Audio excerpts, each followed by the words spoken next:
On today's episode of the podcast, we discuss our predictions for the AEW Double or Nothing pay-per-view, as well as WWE's King and Queen of the Ring event that also takes place this weekend. What's going on, everybody? My name is Jose Ramos Jr., and welcome to the J Area Podcast. A big week of pro wrestling coming up this weekend, as we have two major events coming from our two main competitors in North America, that being AEW and WWE. And usually what I like to do beforehand, before these pay-per-views take place, I like to give my predictions. I like to talk about the ongoing storylines and address the matches that I think will be the highlights of the night. Of course, in this episode of the J Area Podcast, we have two different events to cover. It might be a little bit more of a lengthier episode. I know typically I like to target about 30 to 25 minutes per episode, but for this one, it might be running a little longer, and I'll try to do my best to keep it brief and maintain your guys' attention as well as your interest, essentially. But for the case of this being, we will open up with the AEW Double or Nothing pay-per-view. It takes place on Sunday.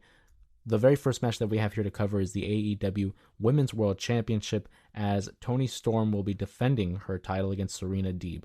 They've been really projecting this as a redemption arc for Serena Deeb. Obviously, we know because of her injuries and her health scare, but I don't see them using that as an opportunity to place the world title on Serena. I think we still have a lot to go with timeless Toni Storm.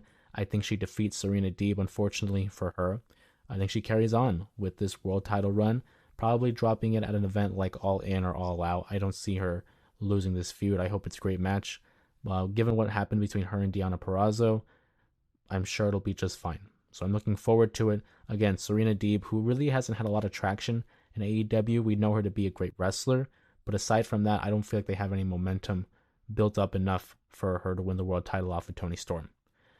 Building off of that, we have another championship that recently changed hands. In fact, it was unified. It was the AEW Trios World Championship, as the Bullet Club Gold takes on the Death Triangle, which is a faction of Pac, Pentagon Jr., and Rey Fenix. I would like to think they're going to throw us a swerve every now and then. I know that the Bullet Club Gold had just unified the titles when they defeated the Acclaimed, but I'm going to go ahead and side with Death Triangle. It's something new, something fresh. They have won the Trios Championship before, but never as a unified, championship along with the Ring of Honor. I think this isn't the last of the feud. I think this will begin a short feud between the six competitors, and I do have Death Triangle emerging victorious. I just find it interesting. Why would you have this return of Pac and the reformation of Death Triangle just to have them lose? I try to think in terms of logic when it comes to these predictions, as well as how they would book these events. I don't see how that would make sense to have Death Triangle lose its first match. However, if you were to do it on some kind of chicanery where they're screwed out of the matchup, then you can help stretch out the feud. But no, I firmly believe Death Triangle will emerge victorious in this matchup. And then for the next championship match, we have the FTW Championship in FTW rules in a triple threat match. Of course, Chris Jericho defends his newly won FTW Championship against its previous champion, Hook, as well as Shibata. Now, an interesting events that had taken place on AEW Dynamite, we had a three-way that would determine the number one contender for this very title, and it would result in a double victory for Shibata and Hook. Chris Jericho being the champion and still running strong with the learning tree gimmick. I don't see them taking the title off of him just yet. He had just won the title, and we talked about this in my review for AEW Dynasty, whereas when he won the title, what do you do next? Do you have him hold on to the championship, or do you have him drop it at his next pay-per-view event?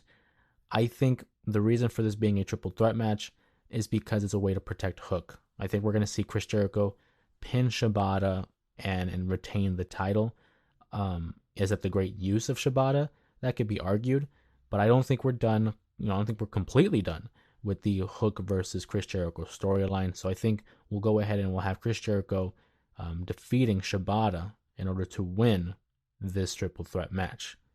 And in terms of another feud that's really gained some traction, and what I wasn't a fan of to begin with, you saw Trent Beretta betray Orange Cassidy, thus breaking up Best Friends. I loved Best Friends. I thought it was one of the best highlights of AEW television. I love seeing them all together. I love seeing Trent's mom appear on AEW TV every now and then. So when they decided to pull the plug on Best Friends and have them break up, I was confused. I mean, obviously, everything has shelf life, and sometimes you have to break up things in order to create interest as well as redevelop a character on TV. And I feel like that's what it's done for Trent Beretta. It's given him a good edge.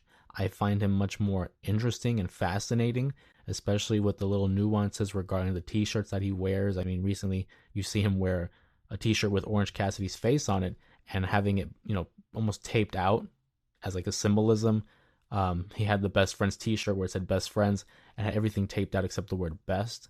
I like little notices like that. I find those very interesting and find them very entertaining. And being that this is the first time that we're going to see them compete on pay-per-view, Trent Beretta versus Orange Cassidy, I don't think it's the end. I think Trent Beretta gets the victory over Orange Cassidy here to lead up to another matchup, probably that of some kind of gimmick, like a street fight, something like that. I don't see this being the end as well. I think Trent Beretta gains the victory over Orange Cassidy in some kind of cheating fashion. He's the heel. Naturally, he's trying to get some heat. And a lot of people support Orange Cassidy, me myself included. But yeah, I'll take Trent Beretta to take this win.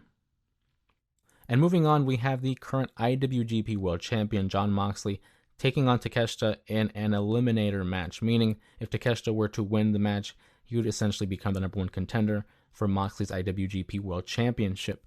This is an interesting matchup because I know that Jon Moxley is pretty much protected on AEW. They try to present him as this great warrior of a fighter. He rarely loses, and if he does, it's through a hard-fought match. But being that he doesn't really have a challenger for the IWGP World Championship, I think he's due for one. I think through some form or fashion, Takeshita wins the match, probably through some kind of heelish tactic. It's a hard pick because my heart says Moxley, because I just don't see them having him lose this matchup. But being that it's not for the world title, because they easily could have made it a world title where Moxley says, hey, you want a match at the pay-per-view for the title, whatever, you got it. But they didn't do it that way. They had it purposely so that if he wins, Takeshita that is, he earns a title match. Why would you do that without having him earn that title match? I think Takeshita wins this match, and the more I talk about it out loud, the more I've basically settled my own argument and set my own mind. Takeshita wins the matchup. So we move on to another set of matches here. We have the AEW TNT Championship contested in a barbed wire steel cage match. This is the match. This is the match that I'm looking forward to because we haven't seen Malachi Black in a singles match on pay-per-view in quite some time. Not only that, but you have him against the likes of Adam Copeland, who is someone that he's wanted to fight against ever since coming out of retirement. And you add the element of a steel cage match wrapped in barbed wire. I don't know. I know Adam Copeland recently won the TNT title. So for me, it's always tough to see a quick transition between championship reigns. But part of me thinks Malachi Black needs this win. He needs a great showing for sure because it's been so long since we've seen him on pay-per-view in a singles matchup. But just me thinking out loud, if we have Adam Copeland win this match, right, it carries on the feud. Regardless, I think this feud carries on. I don't think it ends here because this is the first contest we're going to see between the two. And I could definitely see it having a return match or even a trio of matches, but it's solely dependent on who wins this one. I think you look at Adam Copeland, he doesn't necessarily need the title. The title needs him. It's one of those cases where the wrestler can make the title versus the title making the man. I would not be surprised if he wins this matchup. Adam Copeland, that is, because the way steel cage matches are constructed is it's to prevent interference from the outside. We've seen his matches with Buddy Matthews and Brody King. Now it's one-on-one between him and Malachi Black. Malachi Black does have in possession Adam Copeland's wedding ring still, so that's something to keep an eye on. The more I talk myself into it, I'm going to go with the wild card. I'm going to take Malachi Black. I'm going to take Malachi Black to win this title. Again, because Adam Copeland doesn't need it. He doesn't necessarily need it. But at the same time, it's like, okay, He drops this title, and we drop the Cope Open. We no longer have those series of matches, and he would have held the title for a little over a month. It's tough. It's a really tough pick. I don't know. They have me stumped with this one. You know what? I might be wrong. I'm gonna go Malachi Black. Final answer. Hopefully, we'll see how that comes out this upcoming Sunday. The next matchup, of course, is the AEW International Championship as Will Ospreay challenges Roderick Strong. This is another. See, a lot of things with these pay-per-views is you kind of look at it in terms of logic. I don't see Will Ospreay losing this matchup. I really don't. They're clearly pushing this guy to be the next big star of AEW, and rightfully so. He's great on the mic. He's great in the ring. He's got a great personality. I don't see why you wouldn't want to push him to the moon. And it's probably not time yet for him to win a world championship. You still have to groom him and prepare him for that main event scene. So I do have him defeating Roderick Strong for this international championship. Quite a few title changes on the card as it would appear. But stepping away from championship matches, we do have Anarchy in the arena where the Elites, Matthew and Nicholas Jackson, alongside with Okada and Jack Perry, taking on Team AEW, which is consisted of FTR, Bryan Danielson, and Darby Allin, who's returning really, really early based off of his injuries. And not only that, he was hit by a bus not too long ago. This was real life. Of course, if you follow the reports, you would know this. But for those who don't, Darby Allin was hit by a legitimate bus after breaking his foot, a couple weeks earlier. So to see him back in wrestling, back in the ring, is very alarming. And I don't know how I feel about it. But I know with this story, I don't see the Elite taking a loss this early on. This is their first match as a four, as a collective group. And Anarchy in the arena favors them, I think, because now you're able to introduce someone else. I mean, will they? I don't know. Could they? Absolutely, they could. I'll take the Elite in this matchup. I don't think it's over between FTR and Bryan Danielson. I don't think it's over between them and the Elite. I feel like a lot of these matches are going to carry over to the next pay-per-view. A lot of these stories will not see its conclusion at this pay-per-view event, but we'll go ahead and take the Elite to win the Anarchy in the arena matchup. Which now leads us to our two main event title matches at AEW Double or Nothing. I do have first here the AEW TBS Championship as Willow Nightingale defends the title against Mercedes Moné, previously known as Sasha Banks. Again, I sound like a broken record on this episode because I think logically. Why would you hire someone of the caliber of a Mercedes Moné and have her lose her very first matchup? This is against Willow Nightingale, who got the best of her at last year's event in New Japan Pro Wrestling when Mercedes Moné had suffered that injury. I think Mercedes gets her revenge, gets her get back, defeats Willow Nightingale to become the AEW TBS champion, and I think it's going to be a long reign. I certainly do not see it being a short reign. I think when you have someone the caliber of star as a Mercedes, you're going to want to attach a championship to her and bring as many eyes, outside eyes that is, to the product. I think she wins the matchup. I think she's going to be the last new champion that is crowned, because that's going to be foreshadowing my decision in the AEW World Championship matchup as Christian Cage goes against Swerve Strickland, our champion, Swerve Strickland, who recently won the title by defeating Samoa Joe at AEW Dynasty. I don't see him losing his very first title defense at a pay-per-view against Christian Cage. I think it'll be a great matchup. I think we're going to see some possible interference from Killswitch and from Nick Wayne. I think it's going to be to no avail. Obviously, Prince Nana is still around to help out Swerve Strickland. I don't think it's... I would not be completely surprised, though, if they pull a Swerve, no pun intended, and have Christian win the matchup just because he's been such a great character and a great heel. But it's so early into the reign. Like, you're going to have him lose, a month? A little over a month into his reign? I find that very hard to believe.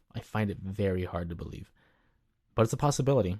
But for the purpose of this video, for the purpose of this episode and the podcast, we will go ahead and we will select Swerve Strickland to retain the AEW World Championship. And now looking at it, as I look over at my listings of the matches here, I've predicted 4 new champions. That's a lot.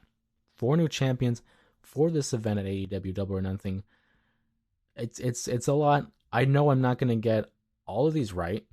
And if I did, that makes it way too predictable. But there are certainly matches like the steel cage match that have stumped me. Also, the John Moxley matchup. Those two matchups in itself, very hard to predict. I think the trios matchup is another one that can go either way.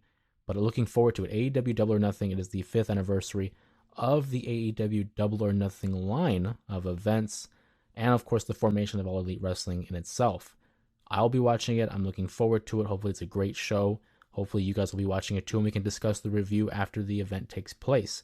But being as it's the J Area podcast and it's long form and I get to talk to you guys about really whatever I want, let's go for a twofer.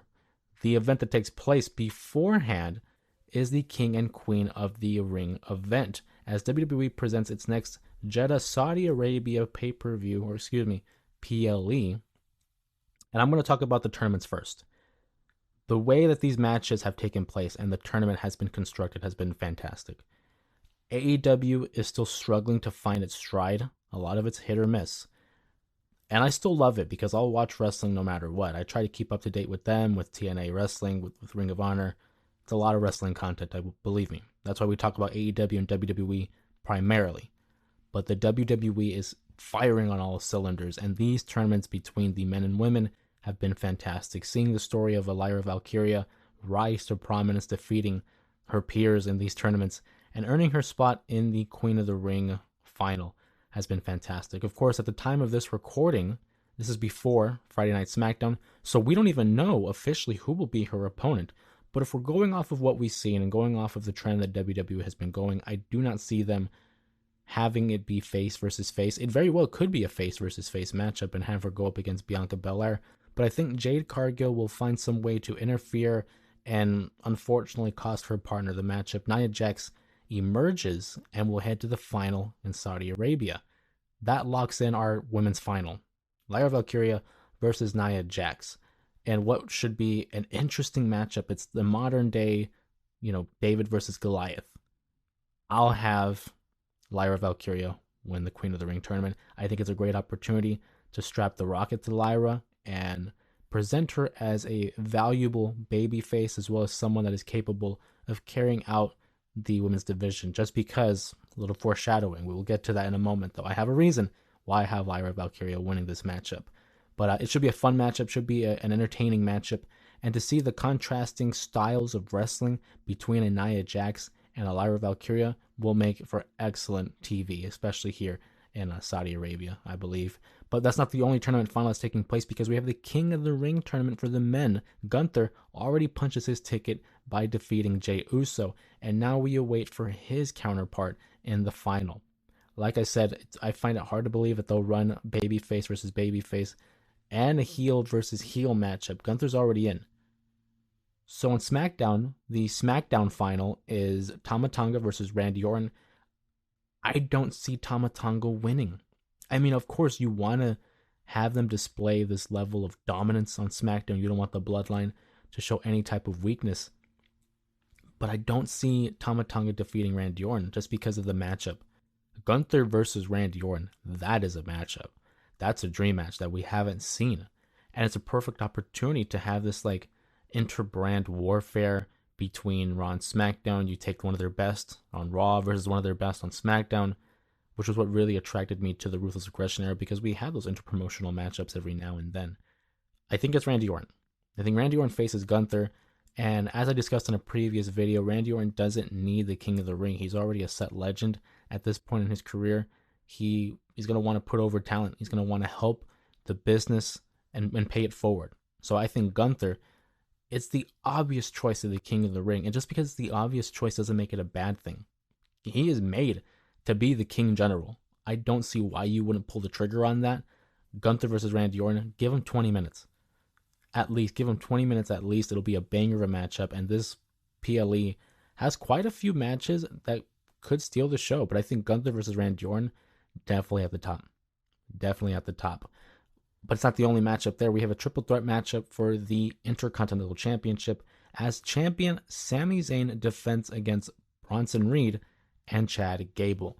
What I love about the current state of WWE is that everything counts. Every story that takes place has purpose, has meaning. So what's going on with the Alpha Academy has really tugged at my heartstrings. I've really become invested.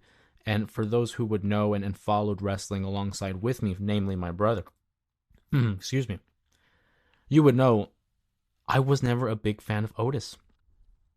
During his run as the Money in the Bank holder during the pandemic, I didn't get it. I get the character and I get the appeal, but to put something as important as the Money in the Bank contract on him, I found to be very confusing. And they didn't even have him contest for the title.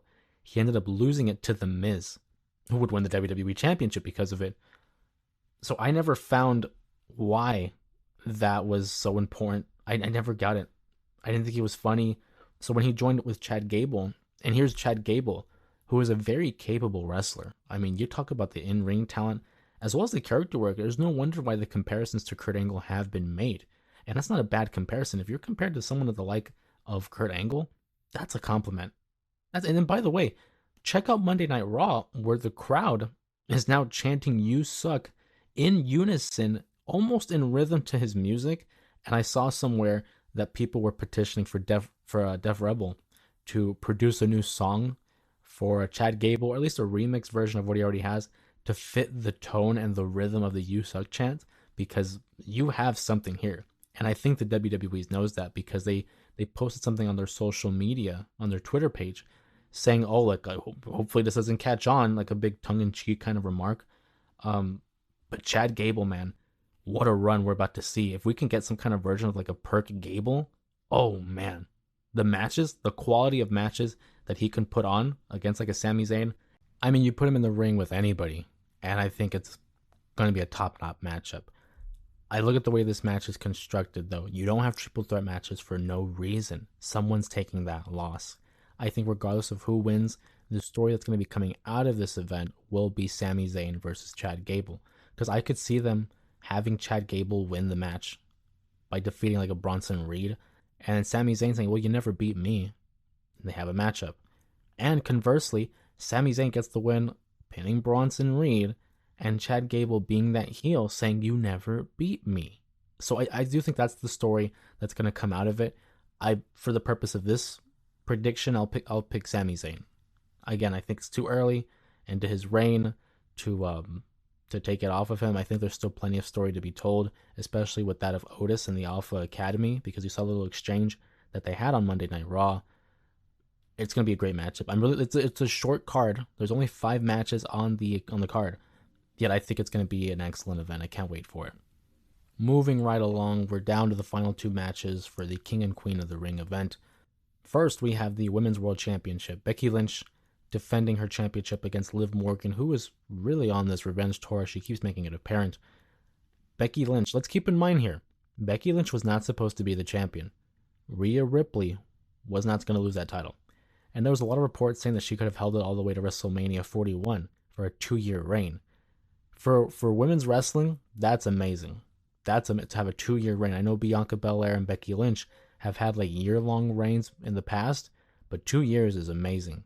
It's certainly something to be proud of. But unfortunately, she did suffer that injury, resulting in her having to vacate the title, and Becky Lynch winning the championship in a battle royal. So that's one thing to keep in mind, where she's not supposed to be the champion. This is an interim type of deal. I think Liv Morgan wins the championship. We haven't had a title change on this card so far.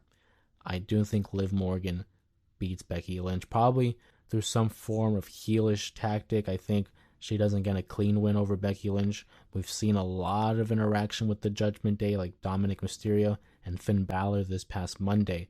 So who's to say maybe they don't interfere and reveal it to be, a little bit of a working relationship with Liv Morgan? So with Liv Morgan now as the new Women's World Champion, who does she face? Right? This leads me back to Lyra Valkyria. With her winning the the Queen of the Ring tournament, that pretty much locks her in for a feud with Liv Morgan. On top of that, the precedent has already been set. Those two don't like each other. Lyra is friends with Becky Lynch. So if Becky Lynch doesn't go ahead and have a rematch for the world title, Lyra is the next one that can be plugged in. The only issue with that is I don't see Liv Morgan losing that title just yet, so obviously Lyra would have to lose, but there's ways to protect her. in terms of losing a matchup. You don't have to necessarily bury an opponent for them to lose a championship match. But I think that's the progression we're going to move forward with. I think Liv Morgan walks out of the event with the Women's World Champion. And as we move on to the main event, it'll be the only championship that changes hand because I have Cody Rhodes defeating Logan Paul in their undisputed WWE Championship match. Love Logan Paul's work, and it's like I talked to my sister about it because she's not the biggest Logan Paul fan, for obvious reasons. But you have to give him credit. The way he's been able to transition into pro wrestling has been nothing short of amazing. His match quality, his character work, he's made to be a heel. And I think that's something that should be applauded. And I think that's why he's being rewarded with this world title match. But he's not going to beat Cody. Cody just won the title. And I don't think Logan Paul's ready. They're not going to do a double champion gimmick. There's a lot of reasons why I don't see it happening. And what is probably the easiest prediction of the match, or of the night, Cody Rhodes. Cody Rhodes defeats Logan Paul. And hopefully a great match.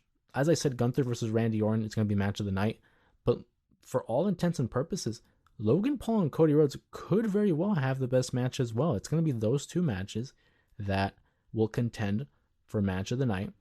So I look forward to it. I hope you guys are looking forward to it. Go ahead and sound off in the comments. Find me on Twitter or wherever. You can follow me at JustJose_3 on all social media sites. Let me know who you guys think are going to win these matches.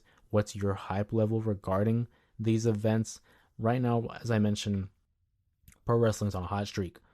The quality of matches, the quality of shows that are being presented on such a variety as well. You're not only getting it in WWE, you're getting it in All Elite Wrestling. You're getting it in TNA Wrestling, who's going through their own revamping and rebranding, essentially. So pro wrestling right now is the hottest it has been in years. I know I've mentioned that in previous podcast episodes, but it's fun. It's a real fun time to be a fan. That's why I find so much joy in presenting this content to you guys, whether it's here on the podcast, whether it's here on the YouTube channel.